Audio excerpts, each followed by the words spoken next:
job hunting 101. Hello and welcome. My name is Tanya Weathers, Career Development Trainer with the Tampa Bay Workforce Alliance. And welcome to the Building Your Interview Skills, a part of the Job Hunting 101 series. Now, we understand that building your interview skills can be difficult. It's a nerve-wracking time. So today we will talk about ways to improve yourselves and ways to find out best etiquette tips about building your interview skills.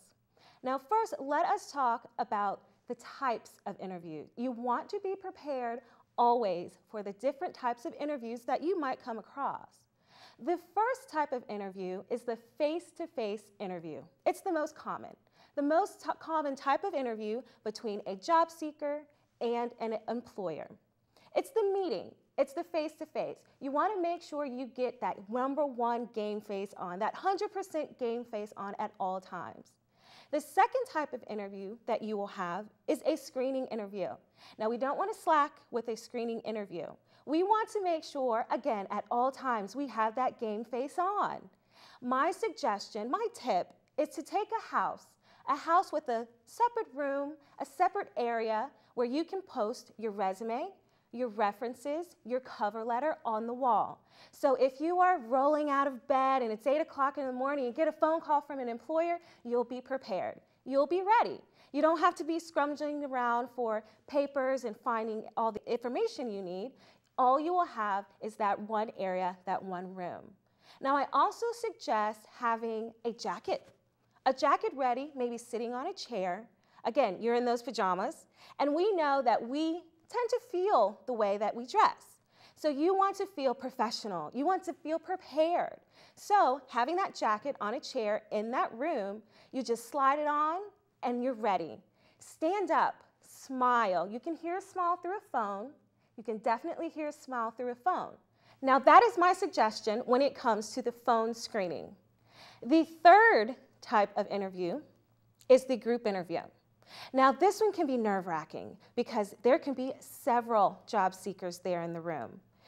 10, maybe even 20 other job seekers there going after the same job, and it can be nerve-wracking. However, the best way to prepare is to research. Research as much as you can about that company. You want to know something a little bit more than the next guy standing next to you. Now, the fourth type of interview is the team or panel interview.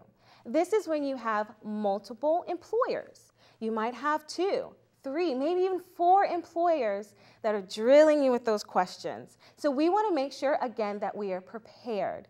Research. Talk about the different products and services that the employer might have and that would bring the skill sets that you have to that different job. Now, what you also want to make sure is that you treat every single person in that room as though they're the only one there. Look them in the eye, give them a firm handshake, make sure that they are always the #1 in that room. Also, make sure that when you answer those questions, that you not only answer it to the person that asked, but to everyone in the room. Now, another type of job interview is the full day interview.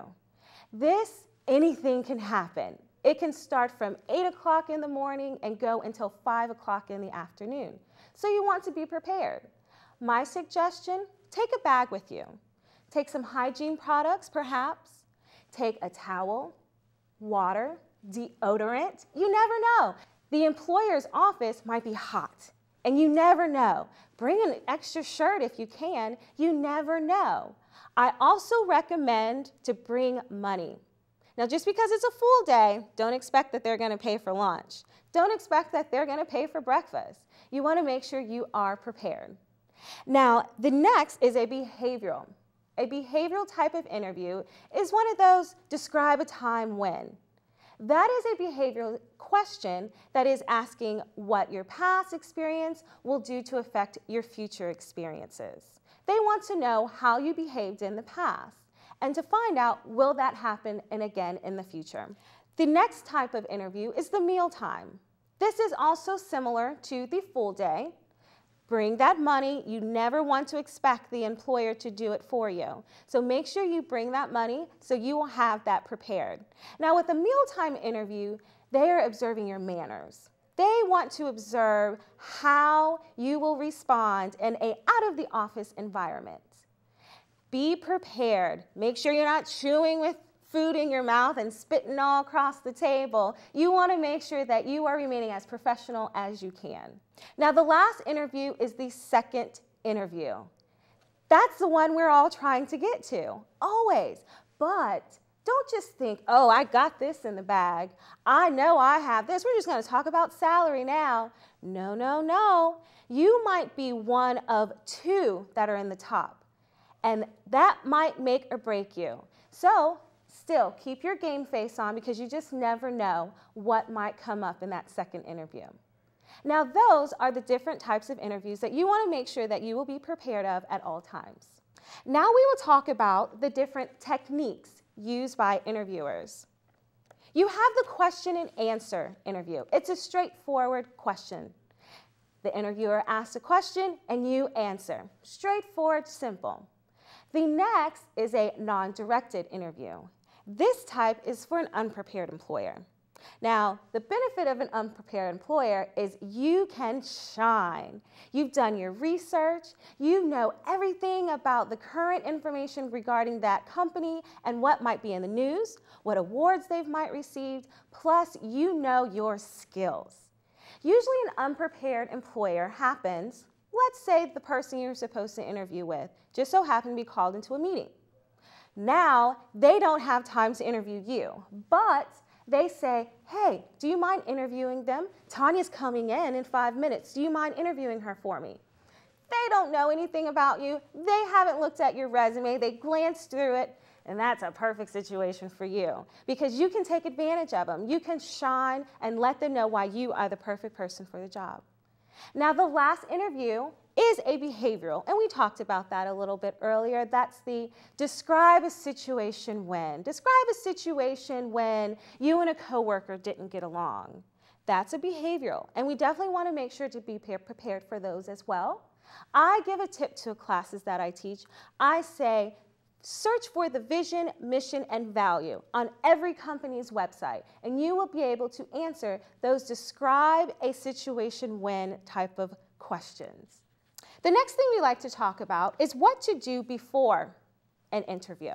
We, like we have discussed before, always recommend researching. Research, research, research. Research the product, research their customers, research their competitors.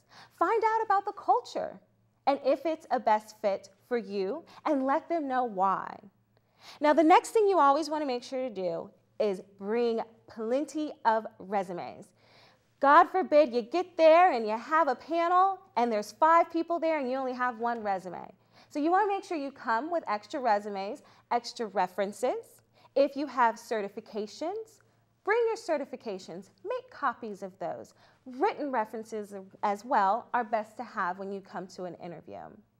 You also want to make sure to don't be late. Walk through the door 10 to 15 minutes earlier.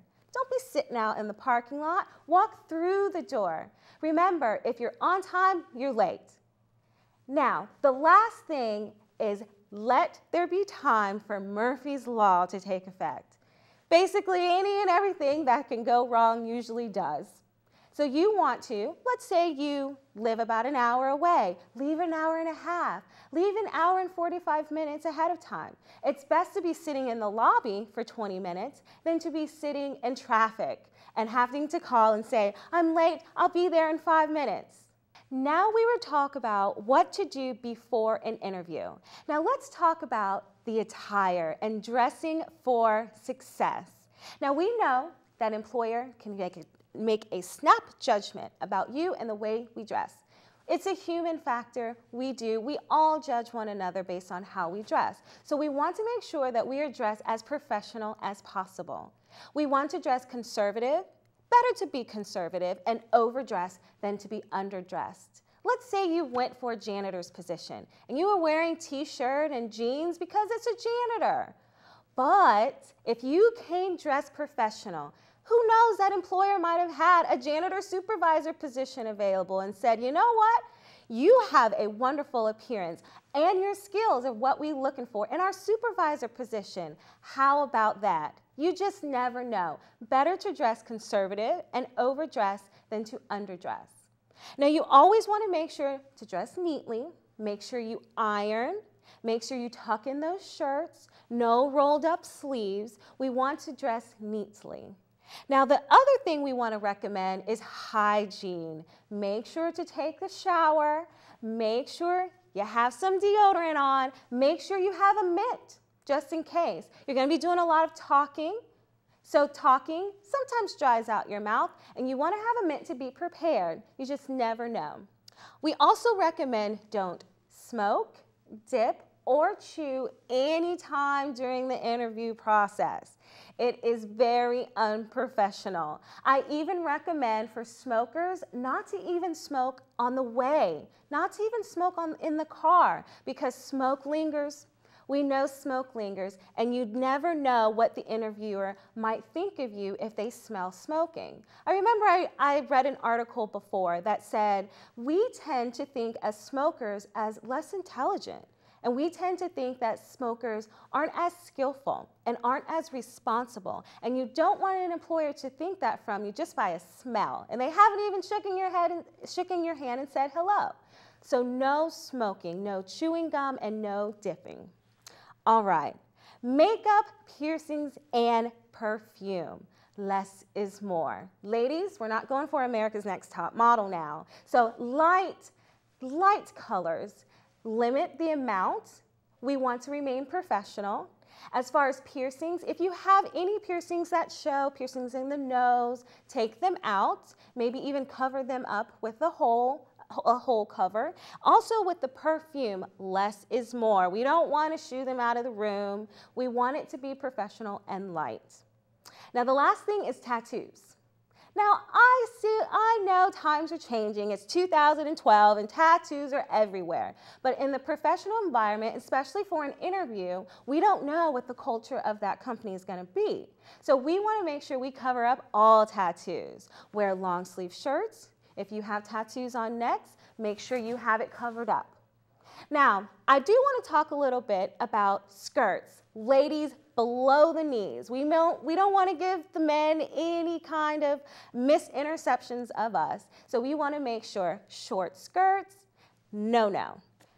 Strappy shoes, no. We want to make sure we cover our toes, make sure that they are closed toe, and not so high of a heel, ladies. Men, no white socks with black pants. Not professional, doesn't look good. No fancy designs and fancy colors on the ties.